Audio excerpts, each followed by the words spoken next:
two of the European countries have been particularly problematic. I'm referring to Germany and to France. Germany has been the cause of two world wars that have destroyed Europe. But then when we go to France, we see that some French leaders are a little bit egocentric, or maybe quite a bit. Today, I'm talking about a small leader, small not in size, even if, let's say, he's not a tall person.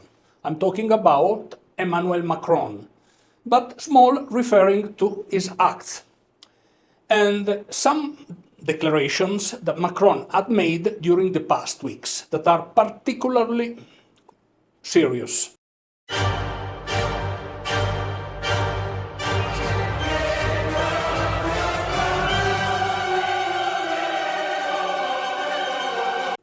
But when we talk about France, we have to think that France have been, from a cultural point of view, very, very important all around the world. Why? First, it represented the end of the absolute monarchies with the French Revolution and all the ideals that had spread all around the world thanks to that revolution. French caused a very important cultural change, not only in Europe, but, as I said, in the whole world. But at the same time, French people were not prepared in order to embrace the new ideals of democracy and of empowerment of people. So, right after the revolution, an emperor, Napoleon, took power. And he took more powers, actually, than the powers that were attributed to the king, Louis XVI. Anyway, Napoleon was a very strategic military, a very strategic general, and he was able to win a lot of battle.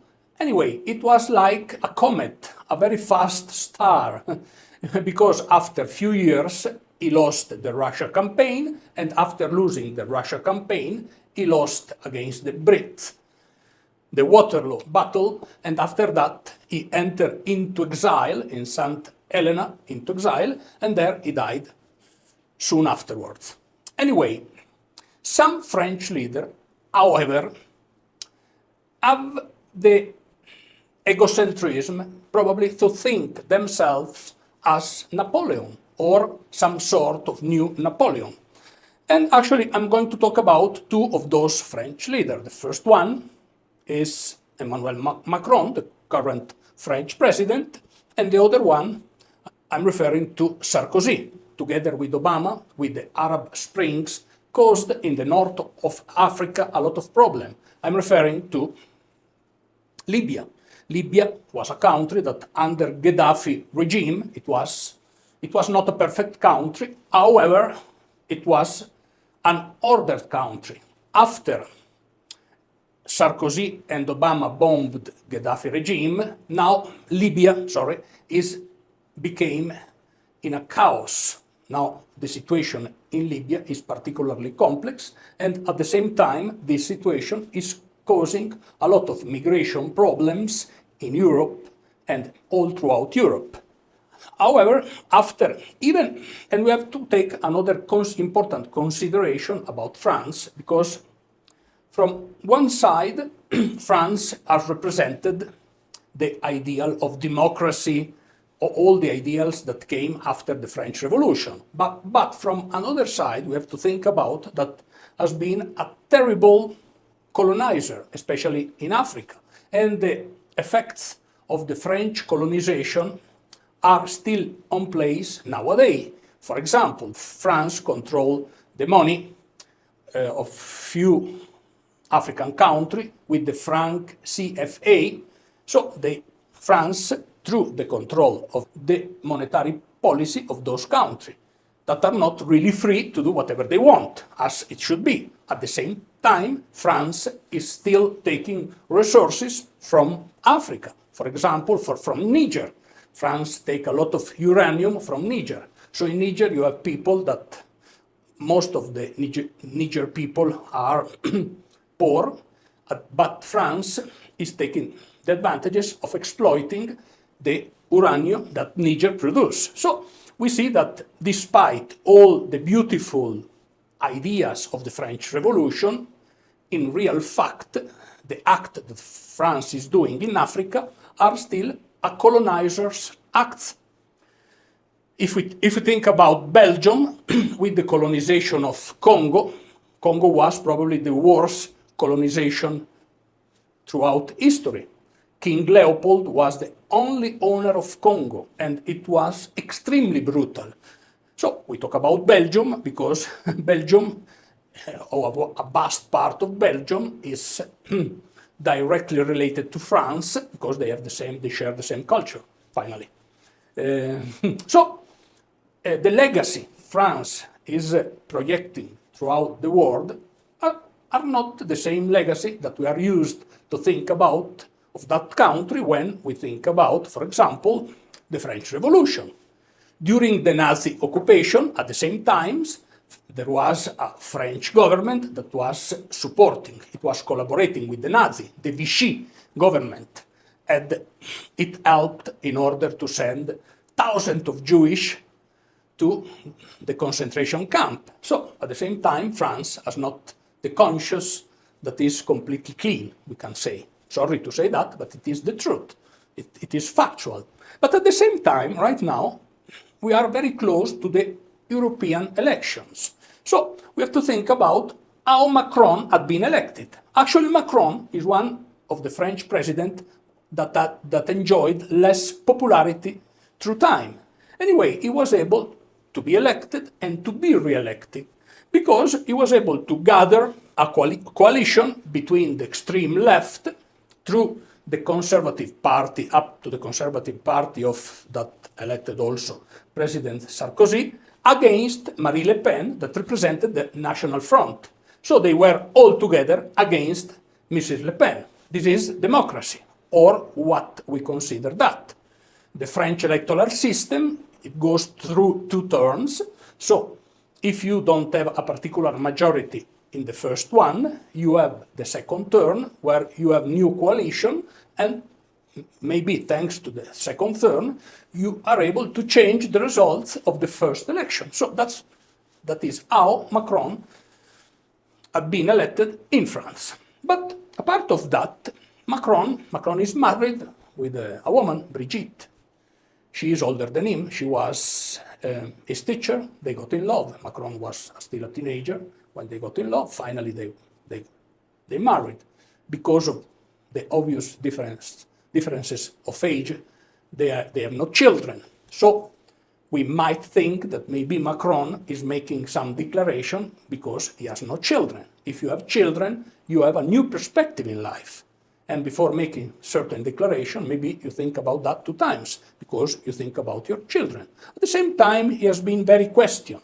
There was a bodyguard, Alexander Benalla, in 2018, and it seems that there were a lot of rumors about a supposed not clear relationship between the president and the bodyguard. So we don't know, rumors.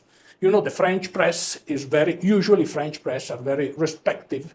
They respect a lot, for example, their president. Anyway, Macron is a questioned president and he enjoys a lot of power in France. So it seems very strange that during the last weeks he made several declarations that he considered the possibility, or there is the possibility to the use of NATO soldier, in particular French soldier in the Ukraine war. There is no consensus today to send ground troops in an official, endorsed and sanctioned manner, but in dynamic terms, nothing should be ruled out. We will do whatever it takes to ensure that Russia cannot win this war. It is a very serious declaration because to have NATO soldiers, to have boot on the ground against Russia, could escalate to a nuclear conflict. So, what a person sane in his mind would talk about that with all the risks that are related with a nuclear war. The nuclear war could destroy humanity. For example, just to make an example, if there would be a war between India and Pakistan, that they have a very small nuclear arsenal, it would be enough to destroy humanity. So all throughout Europe, without any doubt, right now there is a little bit of insanity, probably. Probably, I'm saying probably. Maybe I didn't understand well the declaration, but it seems that it is the case that I understood it well, because from an American perspective, also from a NATO perspective, they took that declaration with a lot of cautiousness, and also other European leaders, they said that they are not in war with Russia, they want to distance themselves from this declaration. And it is understandable. But the question is, how a president is making such a declaration, is repeating such declaration in different interviews, is not backing from those points.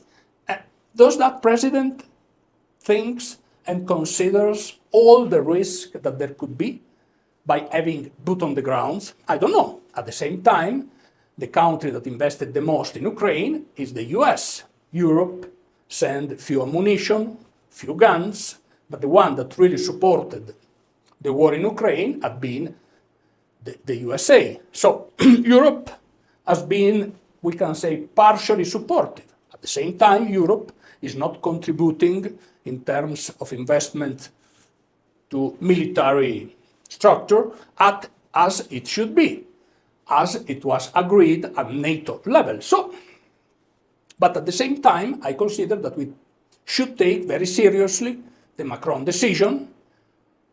We should hope that those declarations, those unfortunate declarations had been made because we are very close to the European election. In June, there will be the election for the new European Parliament. It seems that Macron party is not favorite at all, so it will get a very low score.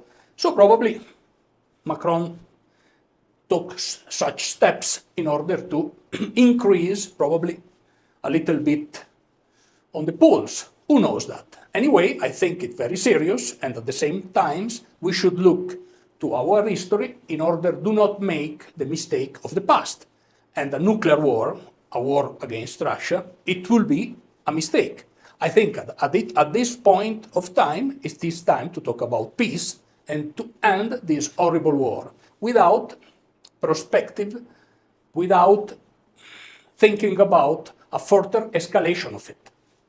Thank you. I hope you enjoyed the analysis, and I'm looking forward to my next presentation.